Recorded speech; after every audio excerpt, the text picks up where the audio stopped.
Every map you have ever looked at tells a lie. In the world of cartography, there is a dark, hidden practice designed to catch thieves. To protect their multi-million-dollar research from being stolen by competitors, mapmakers deliberately invent fake streets, non-existent rivers, or imaginary towns. They call them trap streets or copyright Easter eggs. If a rival company copies the map, they unknowingly copy the lie, proving their theft in a court of law. In the early 1930s, the director of the General Drafting Company, Otto Lindbergh, along with his assistant, Ernest Alpers, were finalizing a new roadmap for the state of New York. The area near the Catskill Mountains was a confusing web of dirt roads and empty forests. To protect their work, they combined the first letters of their names, O, G, L, and A, N, E, R, P, S, and created a phantom town. They placed a tiny dot on a remote dirt crossroads, labeled it Agloe, and published the map. To the entire world, Agloe was real. In reality, it was a ghost made of ink and paper, a legal trap waiting for a thief. For years, the trap sat silently in the archives. But then, a massive corporation unknowingly walked straight into it. A few decades later, the famous map-making giant Rand McNally published its own definitive roadmap of New York. Otto Lindbergh opened the new competitive map, turned to the Catskill region, and smiled. There, printed in clean official typography at the exact same remote crossroads, was the word Agloe. General Drafting immediately launched a massive copyright lawsuit against Rand McNally. The lawyers were confident. They stood before the judge, revealed the secret trap, and declared that Rand McNally had been caught red-handed copying their intellectual property. The case seemed open and shut. After all, how could Rand McNally explain the presence of a town that only existed in the imagination of two men? But when the defense lawyers took the stand, they didn't apologize. Instead, they brought out a series of photographs and land deeds that made the entire courtroom go silent.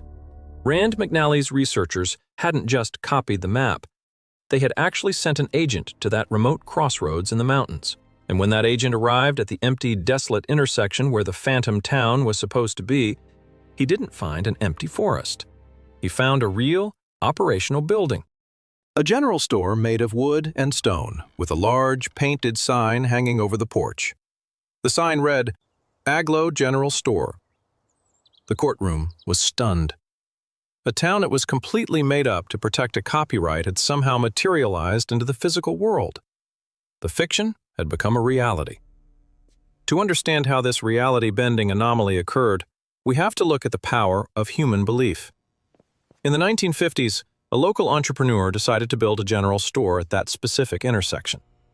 When he was filling out the legal paperwork and deciding what to name his new business, he didn't guess. He looked at the only official roadmap available at the time, the one printed by General Drafting. He saw the name Agloe written at his exact location, and he assumed that was the historic name of the valley. He named his store the Agloe General Store. Soon, local fishermen, hunters, and travelers began using the name. The local county administration began referring to the area as Agloe in official records. Within a few years, a gas station was built next to the store. Then a small cluster of houses appeared. The map had lied to the world, and the world had responded by building the lie. The judge threw out the lawsuit. You cannot sue someone for printing the name of a real physical town that actually exists on the ground. The ghost had won. But the story of Agloe's strange existence was far from over, because just as easily as a map can create a world, it can also destroy it. For a brief moment in history, Agloe was a triumphant paradox. It was a place born from nothing but a cartographer's trick, brought into existence by the sheer power of human assumption. The gas station was pumping fuel, the general store was selling provisions to fishermen, and a few families were calling this accidental coordinate their home.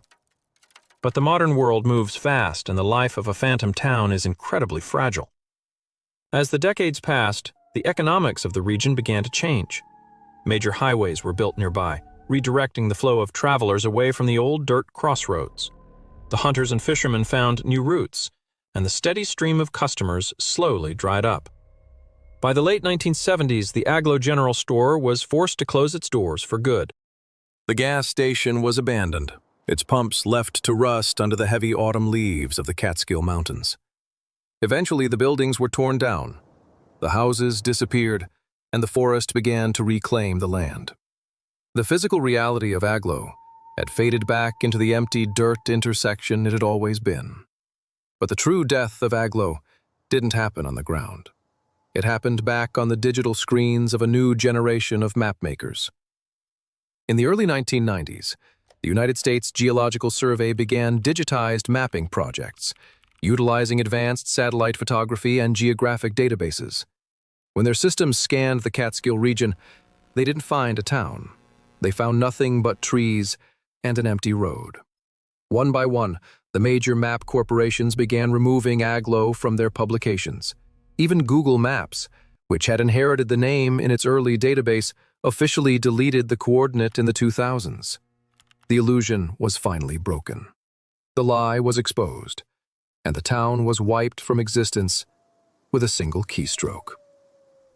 Today, if you drive to that remote intersection in New York, you will find absolutely nothing. There are no signs, no brick foundations, and no historical markers. Yet the legacy of Agloe remains one of the most fascinating anomalies in geographic history. It proved that maps do not just reflect the world we live in, they have the power to create it.